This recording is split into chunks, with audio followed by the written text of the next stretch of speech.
Hello everybody, Caventia here. It's RSI Day and let's see what goodies they have on display. My guess is that the middle is the Connies. Yes, it's the Connies. Okay. The Constellation is one of the most versatile ships in the verse. If you want to go out multi-crewing, then it's got turrets for your friends. If you want to take some cargo, it has some space for that. If you want to do a little bit of exploring, it can do that. If you want a reasonable amount of firepower, that's fine too. And it has the unique feature of having a small snub fighter attached to it that you can enter from the inside. The Andromeda variant has superior firepower in comparison to the others due to some custom missile launchers, making it a bit of a torpedo boat.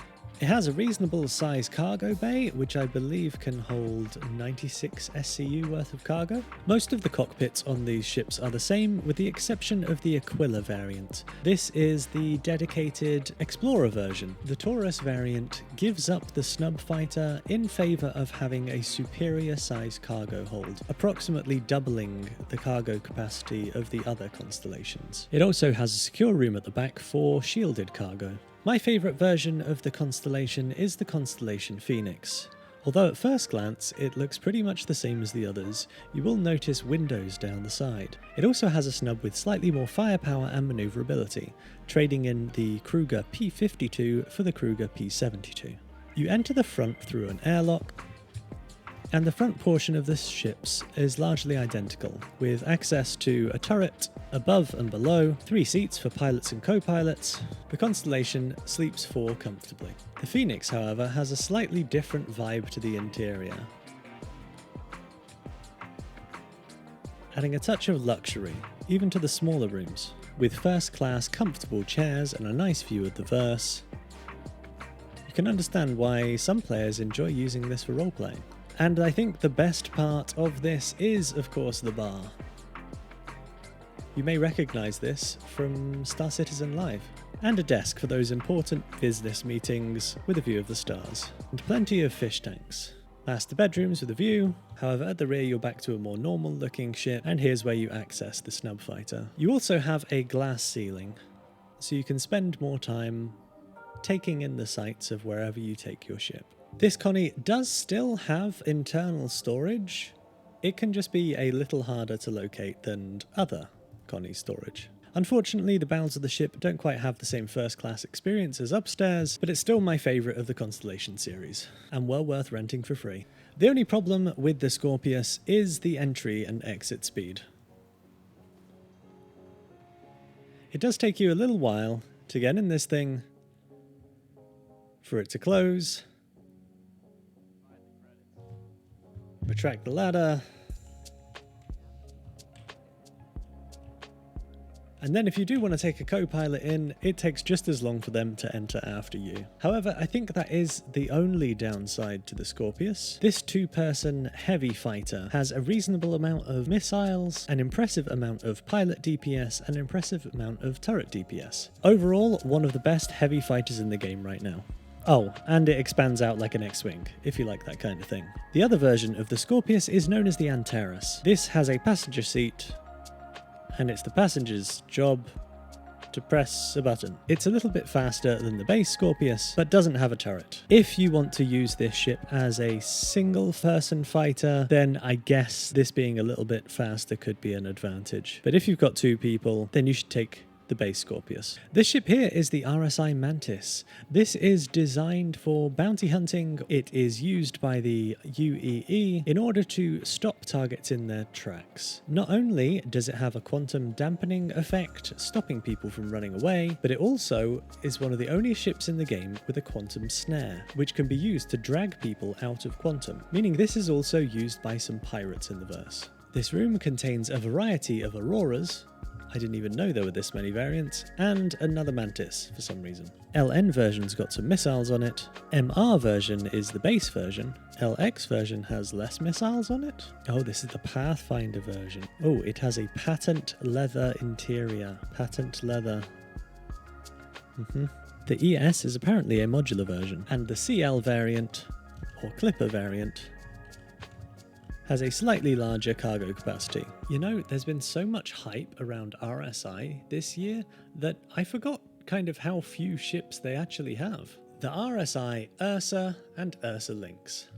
The Ursa is a space truck with a bit of internal space so you can take your helmet off, have a drink, with a weapon rack, seats for 4, and either a pilot-controlled weapon or a co-pilot controlled weapon. The Lynx is the luxury version of the Ursa. This has the first class treatment, very similar to the RSI Phoenix. Space for friends, glass for a nice view, first class screens for checking your stocks and finances and all of that professional business stuff, of course a champagne bucket, and a significantly nicer view from the cab. And I think this year's phrase of universe of possibilities is especially relevant to the RSI brand, as I'm most excited for everything that's not currently in the game right now, meaning we're going to have a very full concepts room. First off, we have the Perseus. This spiky military vehicle is about the same size as a 600i. On the top and bottom has some massive size 7 turrets.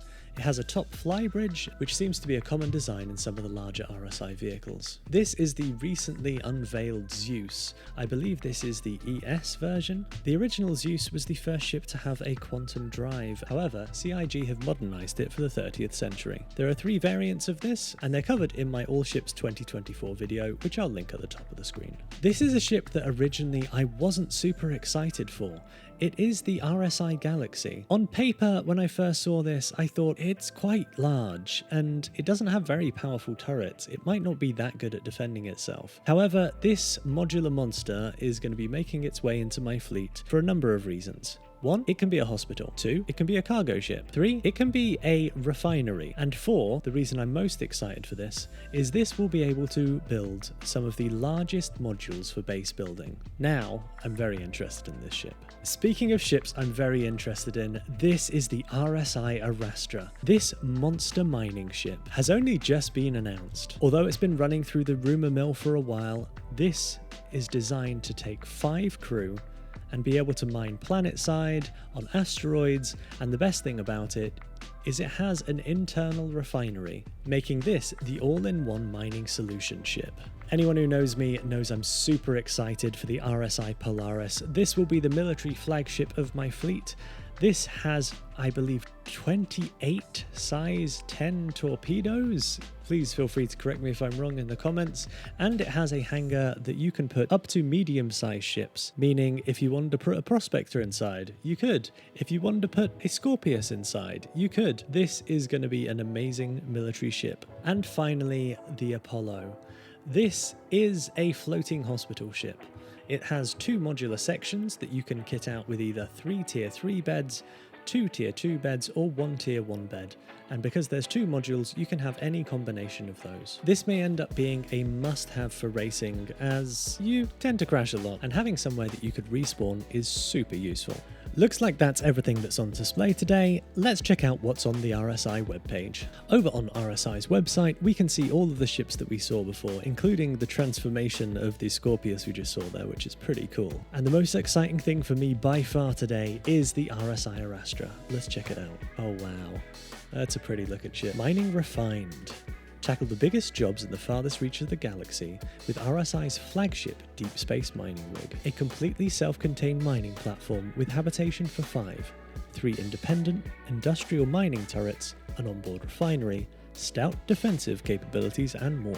The Arrastra lets you take on massive operations, however remote. Mobile citadel. I think that's a bit overkill, calling it a citadel, but it is a chunky thing. I do like the fact that they're rail-mounted turrets, so that they can actually move around. So it's shooting here, but alternatively, it can come around the side and pop some rocks on the side. They're definitely pushing the self-sufficient thing, but I'm super excited about the onboard refinery. Oh, and this is something I really want to see. So they're size 3 mining turrets. So for your reference, the Prospector can have size 1 mining heads, the Mole can have size 2 mining heads, and so these are 3 size 3 mining heads. So it should represent significantly more rock cracking capability. Oh, interesting. So it's got 12 missiles, meaning that the pilot will actually have some offensive capability, or defensive, even if you're just running away. Of course, the refinery is going to be awesome. Oh, I had no idea. So 512. SEU of refined material, because that is a really decent amount of resources. Be useful for base building and all kinds of things. I'm glad that it's got a vehicle bay. You can stick a couple of rock mining vehicles in there, or I guess anything. You could even put something in there that might help defend you if you're mining on the ground. Interesting. So I guess it's saying that it has 64 SEU of cargo, which appears to be separate from the 512 of external storage. And what's the damage price-wise? Special insurance offer. Okay, so... Oh, that's quite painful.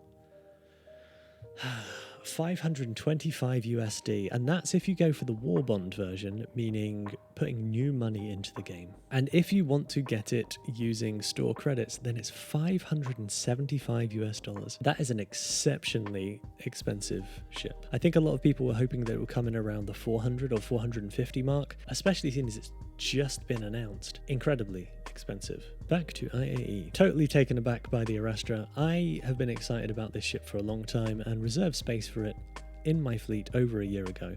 I wasn't expecting it to be that expensive though. Of course, RSI have added to the event schedule magazine, showing off their beautiful mining base. Of course, you can buy many of the other RSI ships today and upgrade to them, including concept ships like the Apollo Medevac, the Apollo Triage, the Arastra, the Connie Phoenix, the Galaxy, the colossally large Orion mining ship. I think this is the reason why we thought the Arastra would be cheaper. This has just had a price bump up to this point. The Perseus and the Polaris. And the Warbond daily deal today is the Constellation Taurus. And if you grab the Warbond today, you can save $15 off the base price. Thanks for watching, everyone. Bye-bye.